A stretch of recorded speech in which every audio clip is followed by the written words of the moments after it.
कभी आपने नोटिस किया है, चाहे शादी का मामला हो, करियर का डिसीजन हो या बिजनेस का रिस्क हो, सब कुछ आपके हक में जा रहा होता है। लेकिन एंड टाइम पर कुछ ऐसा होता है कि सब कुछ रुक जाता है और जब आप अपने आप को इवैल्यूएट करते हैं, अपनी चीज़ों को इवैल्यूएट करते हैं, तो ऐसा लगता है कि आप दोबारा ज़ीरो पर खड़े हैं। इस वजह से फिर आपको एंजाइटी भी होती है, डिप्रेशन भी होता है, इंसोम्निया भी देखने को मिलता है और सॉलिट्यूड में जाने की भी ख्वाहिश रहती है। और क्रिएटिविटी भी आपके दिमाग में होती है, लेकिन सही डायरेक्शन ना होने की वजह से कन्फ्यूजन का भी शिकार हो जाते हैं।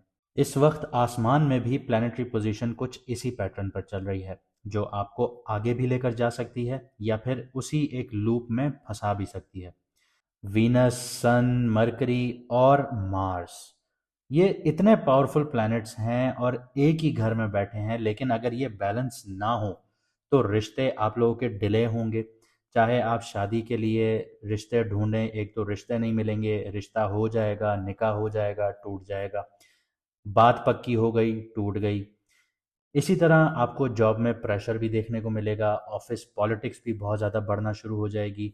मतलब जिस जगह पर भी आप काम कर रहे हैं तो लोग आपके खिलाफ षड्यंत्र रचना शुरू हो जाते हैं, आपके खिलाफ ऐसी ऐसी हरकतें करते हैं कि आपको जॉब से निकाल दिया जाए। इसको ऑफिस पॉलिटिक्स कहते हैं सादा लफ्ज़ों में। इसके अलावा पैसा आता नहीं है, एक तो कोई पेमेंट आपने किसी को दी थी, अब वो वापस देने का नाम नहीं मिलता। अगर आपके पास पैसा आ भी जाता है तो दूसरे हाथ से ऐसे निकल जाता है कि पता ही नहीं चलता कि पैसा कब आया, कितना आया और कैसे निकल गया। बिजनेस ग्रोथ भी देखने को नहीं मिलती। कुछ लोग सदियों एक ही बिजनेस कर रहे होते हैं लेकिन उनकी ग्रोथ नहीं होती, और जब वो दूसरों को देखते हैं, अपने कॉम्पिटिटर्स को देखते हैं कि वो उस फील्ड में जुम्मा जुम्मा 10 दिन हुए आए हैं और वो इतना ज़्यादा कमा रहे हैं, वो कैसे? हालांकि मैं यहाँ पे 10 साल से बैठा हूँ लेकिन मैंने आज तक कुछ बनाया नहीं, और ये जुम्मा जुम्मा इसको 2-4 महीने हुए, इसने एकदम से तरक्की करना शुरू की, वो कैसे? तो इन सब चीज़ों का राज जो होता है वो प्लानिटरी पोजीशंस में होता है और उनकी अलाइनमेंट में होता है। अल्लाह ताला ने ये बहुत खूबसूरत निज़ाम बनाया है। जब तक आप इसको समझेंगे नहीं, इसके मुताबिक आगे नहीं बढ़ेंगे, तब तक आप इसी तरह एक लूप में स्टक रहेंगे। और ये जो फेज़ है, ये जो प्लानिटरी पोजीशन है, ये इमोशनली चलने वालों को बहुत ज़्यादा टेस्ट करेगा और स्ट्रेटेजिकली चलने वालों को ऊपर उठाएगा।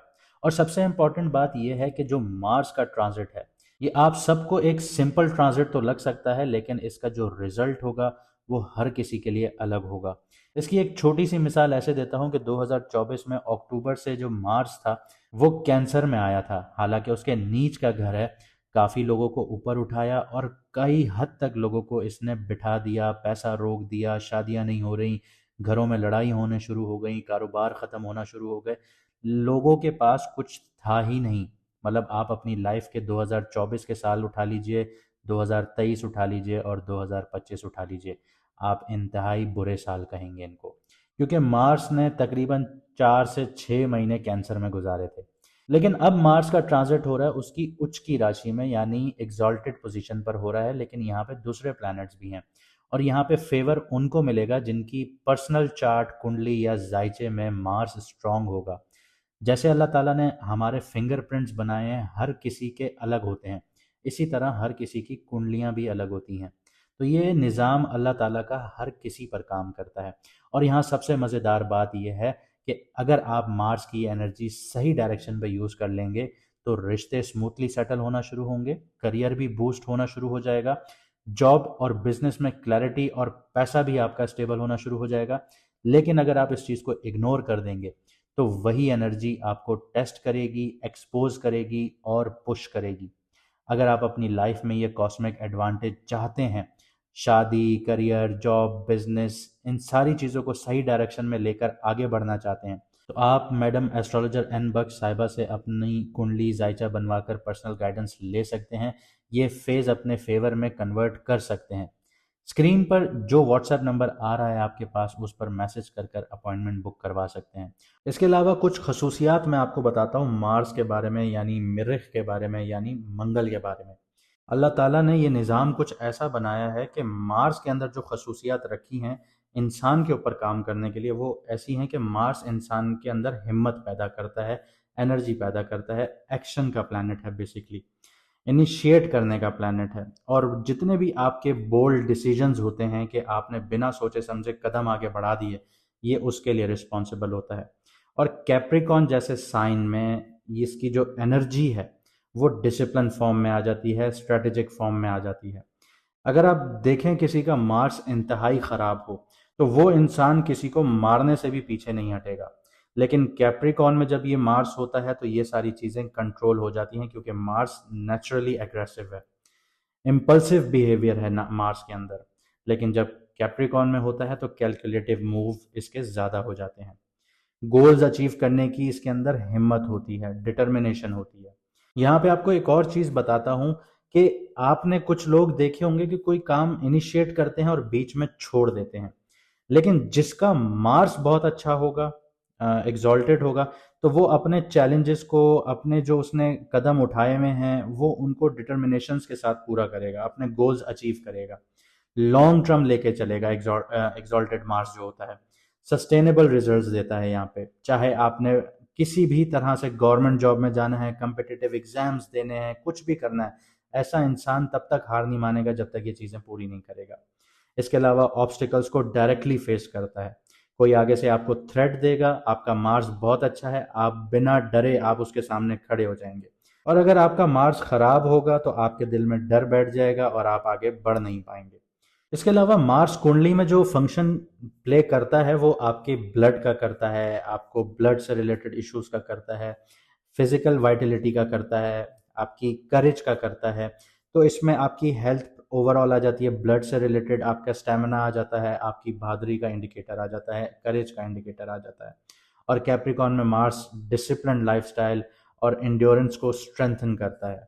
इसके अलावा छोटी सी चीज़ आपको ये बताता चलूँ कि हमारा सितारों का सफ़र दूसरा चैनल भी यूट्यूब पर है, आप वो भी सब्सक्राइब कर लीजिए, क्योंकि एक सीरीज़ इधर तो एक सीरीज़ उधर आएगी, ताकि आप लोग कंफ्यूज ना हो और आप लोग एक प्लैनेट्स की पैटर्न्स को फॉलो करते हुए अपनी लाइफ को बेटर बना सकें।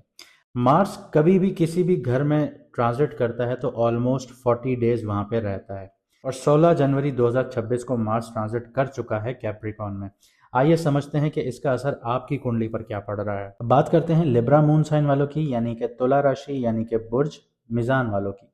मार्स आपके 4th हाउस में शर्फ में आया है। ये जगह अच्छी तो बहुत है, दो वजूहात से, लेकिन यहाँ पे जब भी मेलेफिक प्लैनेट होता है 4th हाउस में, वो इंसान को चैन से बैठने नहीं देता। घर की जो लाइफ है वो थोड़ी सी डिस्टर्ब हो जाती है।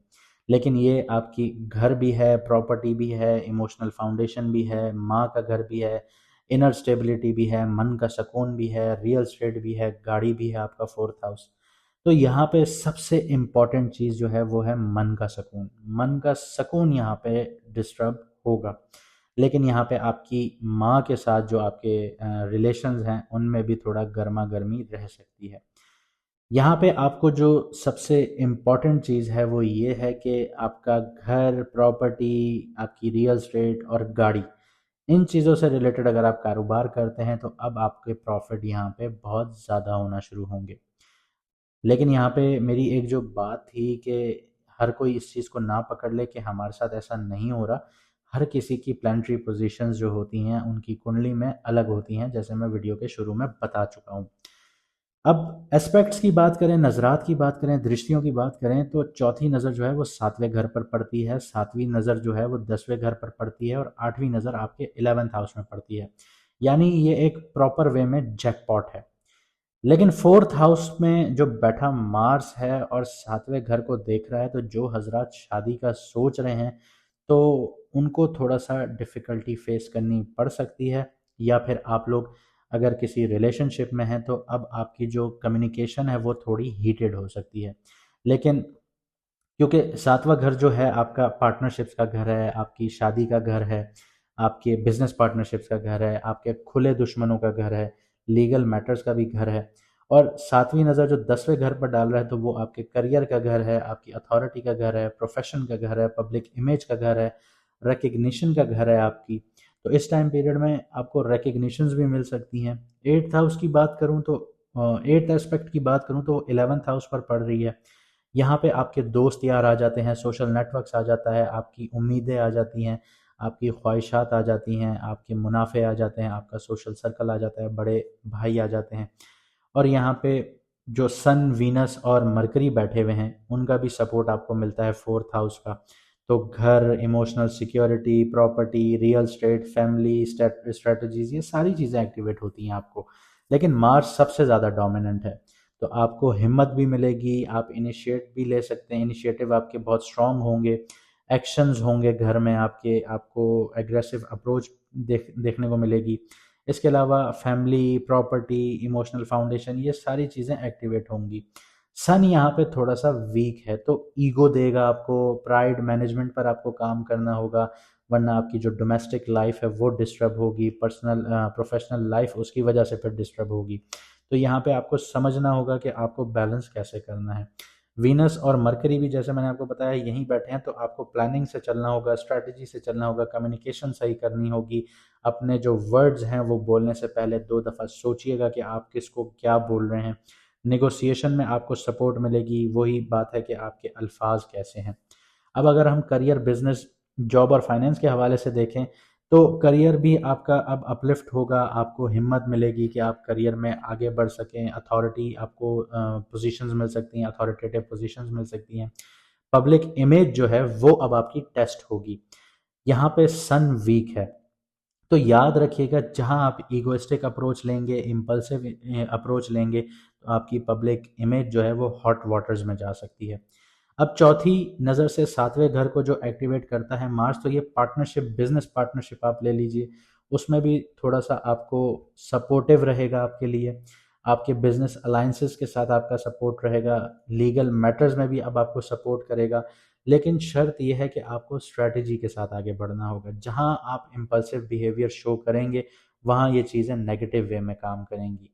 और अगर आप स्ट्रैटेजिक वे में काम करेंगे तो आपके जो करियर के डिसीजंस होंगे वो आपको अपलिफ्ट करवाएंगे। आठवीं नज़र की बात करूं तो वो आपके 11th हाउस पर पड़ते हैं, सोशल नेटवर्क्स के घर पे, आपके दोस्तों के घर पे, आपके मुनाफों के घर पे और आपके नेटवर्किंग के घर पे। तो इनका जो इम्पैक्ट होगा वो आपकी प्रोफेशनल ग्रोथ पर पड़ेगा। यानी आपको अपने दोस्तों से फ़ायदे, मुनाफे हासिल होंगे, आपके नेटवर्क्स आपको सपोर्ट करेंगे। तो यहाँ पे अब आपके जो ख्वाहिशात हैं वो पूरी होना शुरू होंगी, लेकिन मिलेंगी उन्हीं को जो डिसिप्लिन और स्ट्रेटेजिक अप्रोच के साथ बढ़ेंगे। तो प्रमोशंस भी मिलेंगे, रिकग्निशंस भी मिलेंगी आप लोगों को, आपकी बिजनेस कोलैबोरेशंस भी बहुत ज़्यादा स्ट्रांग होना शुरू हो जाएंगी और लॉन्ग टर्म गेन्स भी मिलेंगे।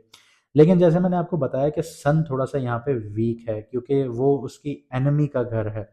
तो यहाँ पे इम्पल्सिव अगर आपके डिसीजंस हुए, आप बहुत ज़्यादा रिएक्टिव होना शुरू हुए, आप बहुत ज़्यादा ईगोइस्टिक होना शुरू हो गए, तो कॉन्फ्लिक्ट्स की सूरत में आपको चीज़ें फेस करनी पड़ेंगी। अचानक से काम होते होते रुकना शुरू हो जाएंगे, पार्टनरशिप डिस्प्यूट्स देखने को मिलेंगे, पार्टनर के साथ लड़ाइयाँ होते हुए देखने को मिलेंगी, सोशल कम्युनिकेशन होना शुरू हो जाएगी आपकी। आपके दोस्त यार आपको कहेंगे कि तुम झूठ बोलते हो, तुम इस तरह करते हो, तो ये सारी चीज़ें आपको यहाँ पे फेस करनी पड़ेंगी। अब जैसे पार्टनरशिप की बात हुई, तो यहाँ पे आपकी लव पार्टनरशिप जो है, मैरिड लाइफ जो है, वो भी यहाँ पे डिस्टर्ब होगी। तो आपको खुद डिसाइड करना है कि आपको डिसिप्लिन और स्ट्रेटेजिक वे में आगे बढ़ना है या फिर इम्पल्सिव और रिएक्टिव होके आगे बढ़ना है। रेमेडीज़ की बात करूं तो हर ट्यूसडे वाले दिन आप लोग लाल चीज़ का सदका या दान करें। लाल चीज़ कोई खाने वाली ले लें, लाल दाल हो गई, वो किसी गरीब को सदका या दान करें। इसके अलावा आप लोग एक्सरसाइजेस कीजिए लाइट, ठीक है, बहुत ज़्यादा हैवी एक्सरसाइजेस ना कीजिए। स्ट्रैटेजिक एक प्लान बनाइए, जैसे मैंने आपको बताया कि स्ट्रैटेजिक प्लान बनाइए कि आपने एक्सरसाइजेस कौन सी करनी है, चाहे आप वेट लॉस करना चाहते हैं या आप ग्राउंडिंग प्रैक्टिसेस करना चाहते हैं या अपनी एनर्जीज़ को आप लोग डायरेक्शंस देना चाहते हैं, तो वॉक कीजिए, आप लोग ब्रिस्क वॉक कीजिए या आप लोग हाइकिंग कीजिए। तो आप लोग खुद डिसाइड कीजिए आप लोगों ने करना क्या है। तो इस चीज़ को एक स्ट्रैटेजिक फॉर्म में लेके आइए, उसको डिसिप्लिन से फॉलो कीजिए और इन चीज़ों पर आप लोगों ने बहुत ज़्यादा ध्यान देना है। लेकिन सदका और दान, इन चीज़ों को आपने कभी नहीं छोड़ना। उम्मीद करता हूँ आपको वीडियो पसंद आई होगी। हमें लाइक, शेयर, सब्सक्राइब ज़रूर कीजिएगा। हमारा दूसरा चैनल यूट्यूब पर सितारों के सफ़र के नाम से ही है, उसको भी सब्सक्राइब कर लीजिए ताकि आपको आने वाली कोई भी सीरीज़ मिस ना हो। और हमें सब्सक्राइब इसलिए भी कर लीजिए कि हम लाइव जब आएंगे तो आपके लिए आसानी हो कि आप हमसे डायरेक्टली क्वेश्चन आंसर्स पूछ सकते हैं। मुझे दीजिए यहाँ से इजाज़त, मिलते हैं अगली वीडियो में सितारों के सफ़र पर।